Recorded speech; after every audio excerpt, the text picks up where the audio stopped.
بعض لوگ یہ دلیل دیتے ہیں کہ حضرت غوث پاک رفع یدین فرماتے تھے، اگر وہ منع ہے تو وہ کیوں فرماتے تھے؟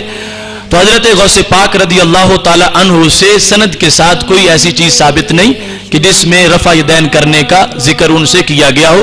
وہ منسوب کتابیں کہ ان میں سے بھی ایک، اور اس سے ہمارے لیے یہ دلیل پیش نہیں کی جا سکتی جبکہ اس پر کوئی سند اس کتاب کی موجود نہیں ہے۔ لیکن غوث پاک رحمہ اللہ تعالی سے یہ چیز ثابت بھی ہو تو اس کو ہمارے مخالفین اپنی دلیل نہیں بنا سکتے، اس واسطے کہ ایک ہے رفع یدین مقلد کا اور ایک ہے غیر مقلد کا۔ تو حضرت امام اعظم ابو حنیفہ کی فقہ میں حیثیت اور حضرت غوث پاک رحمۃ اللہ علیہ کی جو تصوف میں حیثیت ہے، اس کے مطابق حضرت غوث پاک رحمۃ اللہ علیہ حنبلی تھے تو فقہ میں امام احمد بن حنبل کے مقلد تھے، اور یہ قانون ہے حدیث شریف میں اذا حکم الحاکم فاجتہد واصاب فلہ اجران، کہ مجتہد اگر اجتہاد میں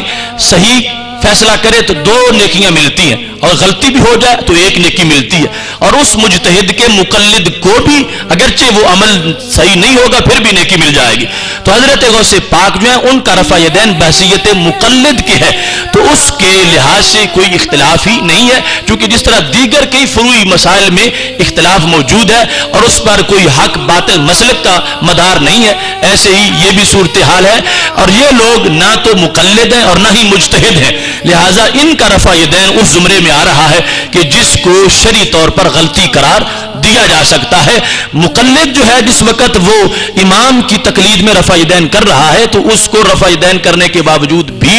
1 نیکی مل جائے گی، اور بالخصوص ماننا کسی کو اور حیثیت رکھتا ہے اور اس کے معمول کو ماننا اس کی حیثیت اور ہے۔ ہم حضرت غوث پاک رحمۃ اللہ علیہ کو بہت زیادہ مانتے ہیں، مگر اتنا نہیں مانتے جتنا ہم حضرت عیسیٰ علیہ السلام کو مانتے ہیں یا حضرت موسیٰ علیہ السلام کو مانتے ہیں یا اللہ تعالیٰ کے دیگر پیغمبروں کو مانتے ہیں۔ وہ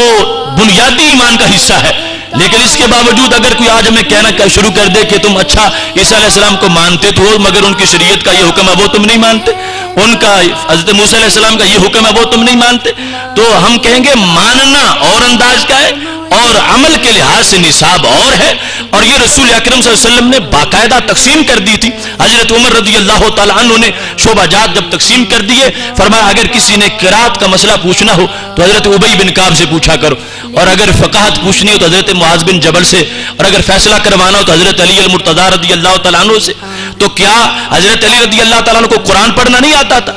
کہ فرمایا تم نے قرآن کی بات حضرت ابی بن کعب سے پوچھنی ہے؟ تو سب کو ہم مانتے ہیں لیکن شعبہ جات کی تقسیم ہے۔ جس طرح اب وہاں اعتراض نہیں ہو سکتا تھا کہ یہ کیوں کہہ دیا گیا کہ قرآن مجید حضرت ابی بن کعب سے پوچھنا ہے، حضرت علی رضی اللہ تعالیٰ عنہ کو بھی تم مانتے ہو ان سے کیوں نہیں پوچھتے؟ تو یہ اسپیشلسٹ ہونے کے لحاظ سے تقسیم ہے۔ تو حضرت امام اعظم ابو حنیفہ بحیثیت تابعی فقاہت کے مرتبے کے لحاظ سے فقاہت کے میدان میں ان کا مقام کہیں اونچا ہے، تو اس میں ان کی بات کو ترجیح دی جائے گی، اور تصوف و طریقت کے لحاظ سے حضرت غوث پاک رحمۃ اللہ علیہ اس میدان کے اسپیشلسٹ ہیں، تو اس میں ان کے قول پر عمل کیا جائے گا، تو ماننے کے باوجود کسی طرح کا کوئی اعتراض باقی نہیں ہے۔